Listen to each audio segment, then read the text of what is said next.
کہا دیکھتے ہیں قافلہ آتا ہے کہ این دوپہر ہوئی دوسرا قافلہ بھی انٹر ہوا، اور جیسے ہی وہ قافلہ آیا گردنیں اونچی کر کر کے دیکھ رہے تھے قافلے میں آنے والا، ایک ہاتھ میں پٹی باندھا دوسرا پیر میں پٹی باندھا، کہا محمد کا جادو ہے، نعوذ باللہ من ذالک۔ وہ بھی علامت نظر آ گئی، لیکن کچھ کو ماننا تھا مانے، اور کچھ جو ہے شام تک بیٹھیں گے تیسرا بھی دکھتا ہے کہ نہیں، تیسرا قافلہ بھی آتا ہے کہ نہیں۔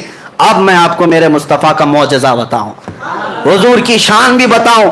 تیسرا قافلہ جس کے بارے میں میرے آقا نے بشارت دی تھی مکہ میں کہ تیسرا قافلہ جس کی قیادت ایک سرخ دھاری دار اونٹ اور ایک کالے دھاری دار اونٹ کر رہے ہیں، دونوں سب سے آگے چل رہے ہیں، واپس آئیں گے بھی تو وہی دو اونٹ سب سے آگے ہوں گے۔ اب یہ تیسرے قافلے کی اتنی واضح دلیل، اونٹ کبھی آگے ہو سکتا ہے کبھی پیچھے ہو سکتا ہے، حضور نے ایگزیکٹ کیسے بتایا ہے، اتنی پکی خبر۔ اسی لیے میں کہتا ہوں اوروں کی خبریں اور ہے، نبی الانبیاء کی خبر اور ہے۔ میرے عزیزو ایک بات کان کھول کر کے سن لینا، آسمان زمین پہ آ سکتا ہے، زمین آسمان پہ جا سکتی ہے، میرے مصطفیٰ کا قول جھوٹا نہیں ہو سکتا، رائی کے دانے کے برابر بھی غلط نہیں ہو سکتا، حضور نے جو فرمایا وہ حق ہے۔ تیسرے قافلے کے لیے شام ہو گئی، سورج ڈوبنے کو آ گیا، لیکن ہوا یہ کہ یہ تیسرے قافلے کا حال یہ تھا کہ ابھی مکہ سے کافی دور تھا اور راستہ بھٹک گیا، مکہ نہیں پہنچ سکتا تھا۔ یعنی یوں سمجھ لو کہ سورج ڈوبنے میں 5 منٹ رہ گئے اور قافلے کو پہنچنے میں ابھی 25-30 کلومیٹر باقی ہے۔ آج کے زمانے میں 25-30 کلومیٹر 5 منٹ میں نہیں طے کر سکتے، اونٹ کیسے طے کرتے؟ اتنا ہی باقی رہ گیا اور اونٹ وہ قافلہ راستہ بھٹک گیا۔ حضور پاک صلی اللہ تعالیٰ علیہ وسلم مکہ میں ہیں لیکن مطمئن ہیں، پرسکون ہیں، اس لیے کہ قافلے کے بارے میں حضور نے بشارت دے دی۔ اس کے بعد صحابہ کرام کی زبانی سنو، ادھر سورج ڈوبنے کو ہے اور قافلہ نہیں آیا، اب کیا ہوگا؟ حضور پاک صلی اللہ علیہ وسلم نے بشارت دی، حضور نے فرمایا رب کا حکم ہے سورج کو کہ اس وقت تک نہیں ڈوبے گا جب تک قافلہ نہیں آئے۔ سب سے آخری کنارے پر سورج جا کر رکا ہے، ڈوبنا ہے سورج کو، مولا کا حکم ہے سورج اس وقت تک ڈوب نہیں سکتا جب تک میرے حبیب کا قول سچا نہیں ہوتا۔ وہ رب ذوالجلال ہے، اسی کو اعلیٰ حضرت فرماتے ہیں دو عالم کی رضا چاہتے ہیں، خدا کی رضا چاہتے ہیں دو عالم، خدا چاہتا ہے رضا محمد۔ رب تعالیٰ میرے حبیب کی رضا چاہتا ہے، سورج کو حکم ہو گیا ڈوبنا نہیں اس وقت تک۔ فرماتے ہیں بہت وقت گزر گیا، سورج جہاں تھا وہیں ٹھہرا رہ گیا۔ آپ نے معجزہ پلٹ آنے کا تو سنا تھا، مولا علی کی نماز کے لیے سورج پلٹایا گیا، لیکن میرے آقا کا معجزہ یہ ہے جب وہ چاہیں پلٹا لے اور جب چاہیں ڈوبنے سے روک بھی دیں۔ ہاں، اسی کو حضور تاج الشریعہ رحمت اللہ تعالی علیہ فرماتے ہیں جہاں میں ان کی چلتی ہے وہ دم میں کیا سے کیا کر دیں، زمین کو آسماں کر دیں، سریا کو سرا کر دیں، بھری جنت ہبا کر دیں، نبی مختار کل ہیں جسے جو چاہیں عطا کر دیں۔ میرے عزیزو، سورج ڈوبنے سے پہلے جب آخری قطرہ سورج کا باقی تھا ویسے ہی قافلہ مکہ میں نمودار ہو رہا تھا۔ اب مکہ کے کفار نے کہا اب اس قافلے والوں کو دیکھنے کی بھی ضرورت نہیں، پوچھنے کی بھی ضرورت نہیں، 2 قافلوں میں جو ہوا وہی یہاں پر بھی ہوگا۔ جادو ہے، جس کو ماننا تھا وہ مان کر چلے گئے اور جنہیں انکار کرنا تھا وہ انکار کرتے رہے۔ اور میں آپ کو بتاتا ہوں ہماری ایسی ہزاروں تقریریں ہوتی رہیں گی، ہم سے اچھے علماء بڑے بڑے فقہاء بیان کرتے رہیں گے، لیکن میں جانتا ہوں ہمارے سنیوں کو آیت جب پڑھتے ہیں تبھی پورا معراج کا واقعہ معلوم ہے۔ جب خطیب کہتا ہے سبحان الذی اسریٰ بعبدہ، آیت پتہ ہے نا، سبحان الذی اسریٰ بعبدہ، جیسی خطیب یہ آیت پڑھتا ہے ہر سنی کو پتہ ہے معراج کا پورا واقعہ بیان ہوگا۔ لیکن ہماری ہزاروں تقریریں ہو جائیں، کچھ لوگوں کو نہیں سمجھنا ہے، نہیں سمجھیں گے، چاہے ان کو آیتیں پڑھو چاہے حدیثیں پڑھو، ان کو نہیں ماننا ہے۔ کیوں؟ کالا چشمہ جو لگا ہوا ہے، اللہ کرے کہ وہ چشمہ اتر جائے اور عشق مصطفیٰ کا چشمہ لگا ہے۔ ہاں میرے عزیزو، یہ چشمے کی بات نہیں کر رہا ہوں، وہ چشمہ ہی کچھ اور ہے۔ اب سنیے بات میں یہ کہہ رہا تھا، اب اتنا ہی نہیں، اب ایک اور عظیم نقطہ میں بتاؤں۔ ابو سفیان ابھی ایمان لائے ہوئے نہیں تھے، کافروں میں، یہ روم گئے تھے، ملک روم، وہاں کا بادشاہ عیسائی تھا، عیسائی بادشاہ ہے، اور اس کے دربار میں ابو سفیان کیا شکایتیں لے کر گئے تھے۔ اس وقت مکہ کے صحابہ اور حضور کے خلاف بہت سارے سوالات وہ وہاں کا عظیم الروم جس کو کہتے ہیں اس نے پوچھتا تھا حضور صلی اللہ علیہ وسلم کے بارے میں. ابو سفیان کو سوال کرتا تھا پہلے وہ جس محمد کی تم برائی کر رہے ہو پہلے مجھے کچھ سوالوں کے جواب دے دو. پہلے یہ بتاؤ کیا وہ بادشاہوں کے خاندان میں ہے یا اپنے علاقے کے سب سے شریف خاندان میں؟ ابو سفیان کہتے میں چاہتا تو جھوٹ بولتا لیکن وہاں صحابہ بھی تھے, سب لوگ کہتے کہ جھوٹا آدمی ہے اور میں جھوٹا ہونا پسند نہیں کرتا تھا. کافر وہ اس وقت کفار مکہ میں سے کہا کہ نہیں وہ بادشاہوں کے خاندان میں تو نہیں لیکن مکہ کے سب سے شریف خاندان قریش میں. پھر بادشاہ نے پوچھا ان کے ماننے والے غریب ہیں کہ امیر ہیں؟ تو ابو سفیان نے کہا ان کے ماننے والے غریب ہیں. پھر اس نے پوچھا ان کے ساتھ جو جنگیں ہوتی ہیں کبھی شکست کبھی فتح ایسا ہے؟ تو سفیان نے کہا ہاں کبھی شکست کبھی جیت. تقریباً 16-17 سوالات اس عظیم الروم بادشاہ نے جو عیسائی تھا اس نے کیا. اور اس کے بعد ابو سفیان سے وہ بادشاہ کہتا ہے جتنے میں نے سوالات کیے یہ سب پرانی کتابوں میں آخری نبی کی علامتیں بیان کی گئی اور جو میں نے سوال کیا سب تو نے جواب دیا یقیناً وہ آخری نبی ہے. ابو سفیان کہتے ہیں کہ میں تو گھبرا گیا, میں تو ان کو ڈیمیج کرنے آیا تھا, میں تو اس بادشاہ کے پاس عظیم الروم ہرقل کے پاس میں یہ کہنے آیا تھا کہ وہ سب سے برے لوگ ہیں اور وہاں مکہ میں فساد مچائے, لیکن اس کی تو بات ہی الگ. اب ابو سفیان کہتے ہیں کہ میرے پاس ایک اور آخری حربہ تھا, ایک آخری ہتھیار تھا کہ ان لوگوں کو میں کہوں اچھا سنو, جتنی علامتیں تم نے سنی وہ الگ بات ہے, ایک ایسا میں قصہ سناتا ہوں جس کے بعد تم ہنس پڑو گے. کہا کہ کیا قصہ ہے؟ کہا اسی محمد کا قصہ ہے, وہ ایسا قصہ سناتا ہے جس سے عقلیں ہنسنے لگ جاتی ہیں. کہا سنا تو کیا قصہ ہے؟ تو ابو سفیان سنانے لگے. وہ کہتے ہیں محمد ایک رات وہ حرم میں سوئے ہوئے تھے اور کوئی فرشتہ آیا اور انہیں اٹھا کر لے گیا اور وہاں سے وہ بیت المقدس گئے براق کی سواری لے کر اور وہاں پر جا کر انہوں نے سواری کو باندھ دیا اور بیت المقدس میں جا کر امامت کی. پھر آسمان وہ سب سنانے لگے اور پھر اسی وقت دربار میں بیٹھا ہوا 90 سال کا ایک عیسائی پادری جس کے لیے بادشاہ بھی جھک جاتا تھا, 90 سال کا پادری تھا, وہ وہاں محفل میں بیٹھا ہوا تھا. صاحب تو دیکھنے آئے تھے کہ عرب والے کیا نئی خبر لے کر آئے. جیسے ہی محفل میں ابو سفیان یہ واقعہ اس لیے سنا رہے تھے کہ ان کو لگ جائے کہ جھوٹا قصہ کتنا بڑا گڑا ہوا قصہ ہے. وہ پادری کھڑا ہو گیا, اچھا یہ بتاؤ یہ تاریخ کیا تھی, یہ تاریخ کیا تھی؟ تو ابو سفیان نے کہا وہ 27 رجب کی تاریخ تھی. کہا بادشاہ میرے پاس ایک اور قصہ ہے میں سنانا چاہتا ہوں.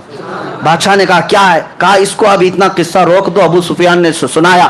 کہا میں بیت المقدس کی خدمت پر مامور پادری ہوں, میں بیت المقدس کا صفائی بھی کرمچاری اور وہاں کے امامت اور دیگر ذمہ داریوں کا متولی ہوں, لیکن جو تاریخ ابو سفیان بتا رہا ہے اس تاریخ کو رات کو میں بیت المقدس کے سارے دروازے بند کرتا ہوں. میں آپ کو بتاتا ہوں ایک رات ایسی آئی تھی اور وہ 27ویں رات ہی تھی شب یہ رجب کی کہ میں بیت المقدس کا سب سے بڑا دروازہ بند کرنے گیا, کسی طاقت کو لگائے وہ بند ہی نہیں ہوتا تھا. یہاں تک کہ میں اکیلا نہیں, پھر لوگوں کو بلایا, سب کو بلایا, آؤ دروازہ بند کریں, کیونکہ وہ کعبہ تھا اس زمانے کا, سارے لوگ اس کی طرف, بیت المقدس مرکز اور قبلہ ہے, لوگ اس کی طرف منہ کر نماز پڑھتے عبادت کرتے. سب کو بلایا گیا, سبوں نے طاقت لگا دی, دروازے کو نہ ہلنا تھا نہ ہلا. وہ پادری کہتا ہے ایسی سخت بات اور تعجب کی بات اس سے پہلے میں دیکھا ہی نہیں. تو دروازہ بند نہیں ہوا. تو رات کو ہم سب نے یہ مشورہ کیا چلو اب تھک گئے سو جاتے ہیں, دیکھتے ہیں کل سب بیٹھ کر کے بڑے بڑے علماء کو بلائیں گے اور کیا ہوگا اس پر. وہ کہتا ہے وہ عالم تھا اس زمانے کا, 90 سال کی عمر ہو گئی. کہا میں جا کر سو گیا, سب چلے گئے سو گئے. صبح جب ہم اٹھ کر کے آئے تو دروازے کو ہلکا ہلانے سے ہی بند ہو گیا, دروازے کو صرف ہاتھ ہی لگایا تو بند ہو گیا. میں نے دیکھا یہ ماجرا کیا ہے, یہ ماجرا کیا, رات کو پوری طاقتوں سے بند نہیں ہوا. میں نے دیکھا کچھ الگ مسئلہ ہے. تو کہتا ہے اندر قدم رکھا تو بھینی بھینی خوشبو بھی آ رہی تھی, ماحول بدلا لگ رہا تھا. اور اس کے بعد میں نے نظر باہر ڈالی تو دیکھا پتھر میں سوراخ ہے, اور ایسا سوراخ ہے جیسے کسی گھوڑے کی رسی باندھی ہوئی ہے, رسی کا ٹکڑا ٹوٹا ہوا وہاں پر لگا ہوا ہے. میں نے دیکھا یہ تعجب کی بات کیا ہے,